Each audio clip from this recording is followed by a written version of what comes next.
Now there's a pattern that you all need to be familiar with. Okay, and that pattern is called as revealing module pattern. Okay, this pattern you should all be very clear with. Okay, now revealing module pattern is actually based on something called as a module pattern. Okay, so once you understand what is a module pattern, you will automatically understand what is a revealing module pattern. Okay, so let's see what exactly is this 5 or 10 minutes more. Okay, so now I'm going back to the JavaScript part. Okay, there is no need for this HTML, so I am hiding that HTML here. Okay, and I am just bumping up the font size. Okay, now do not worry if everything is not clear from a syntax perspective. Okay, but just try to understand the concepts.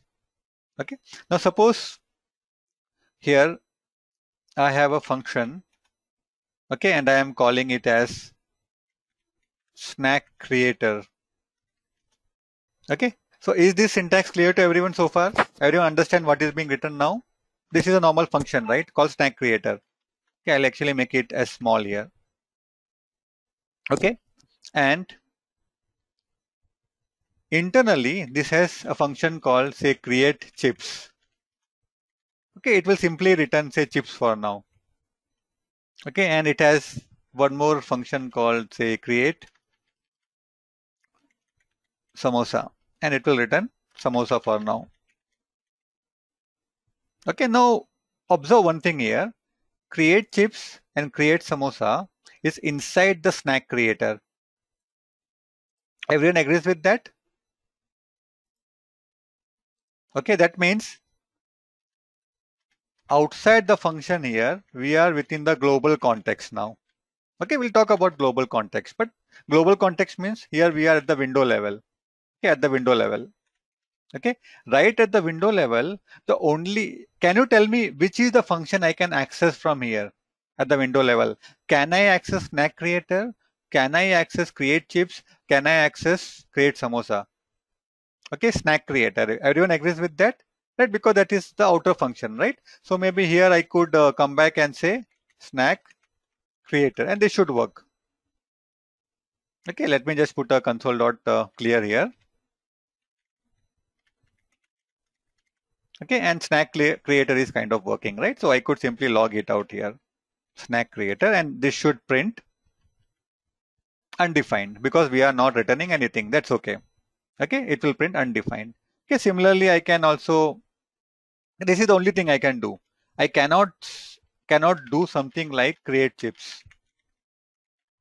Okay, and you know that there will be an error called create chips is not defined. Okay, now this is the whole idea of a module pattern. Module pattern simply means, okay, abstract away your private methods. Okay, these are my private methods. Assume these are my private methods. Okay, and here you only return the method that you want to expose from outside. You want to expose from outside. So this is what a module pattern is all about. Okay, ideally in a module pattern, you will directly return the function that you want to expose. Okay, for example, just to show you in here, assume these are my private methods and say we have some private functions here. Function, I'll say underscore say build chips. Okay, I'm just naming something like this.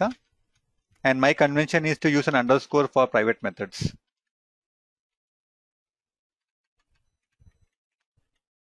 Okay, and maybe this create chips is calling this build chips method.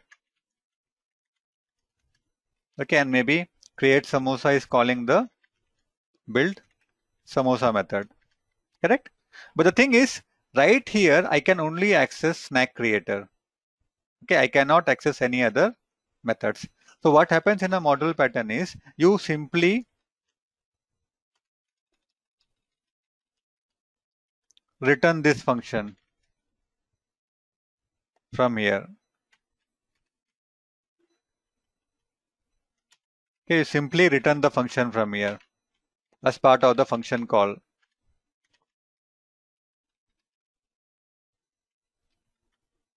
Okay, so this is what a module function is all about. So this is create chips and this is create samosa.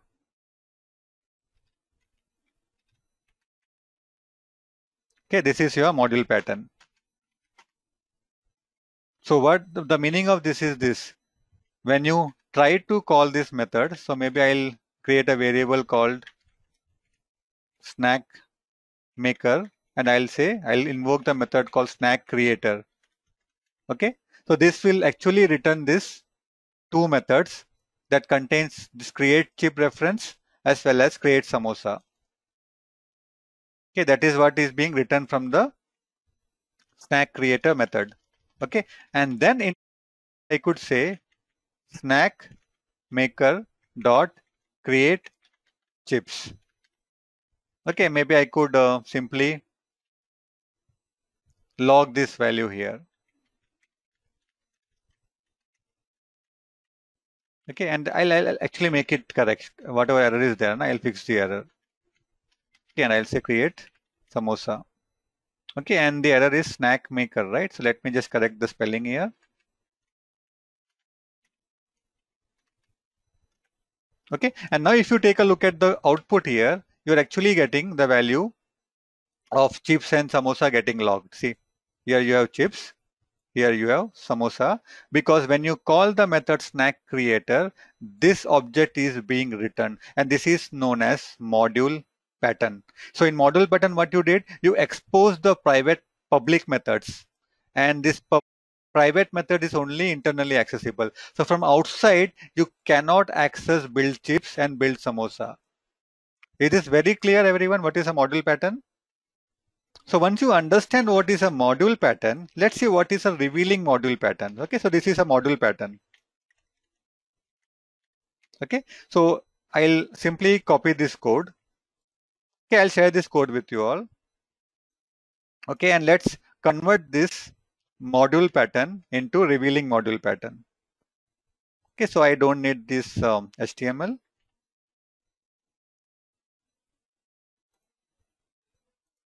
Okay, so the only difference here is what you have to do in a revealing module pattern is everything will remain the same. Okay, now thing with the module pattern here is, see, this gets complicated, correct?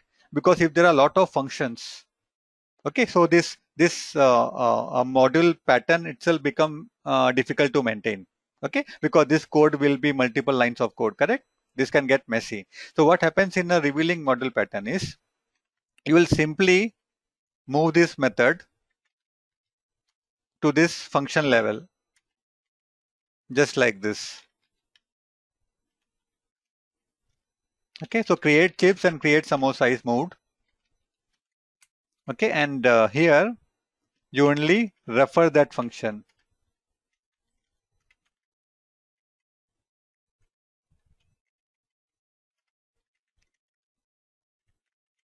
And this is revealing module patterns. Okay, so in case in modern JavaScript, if the key and the value are same, you can simply omit the key like this. Okay, and this is your revealing module pattern. Why this is called a revealing module pattern? Because immediately the return value exposes, and you can immediately take a guess that these two are your public API and your module is slowly revealed. Is this very clear to everyone? What is a revealing module pattern? And the difference between a module pattern and a revealing module pattern? Okay, only in the structuring, okay? Because this code is now maintainable, right? Even though create chips is 100 lines of code, that's still okay.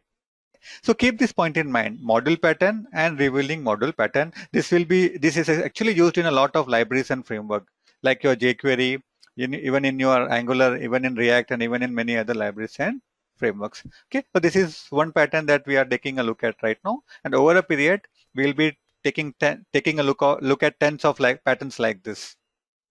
Okay, so that's it for today's session.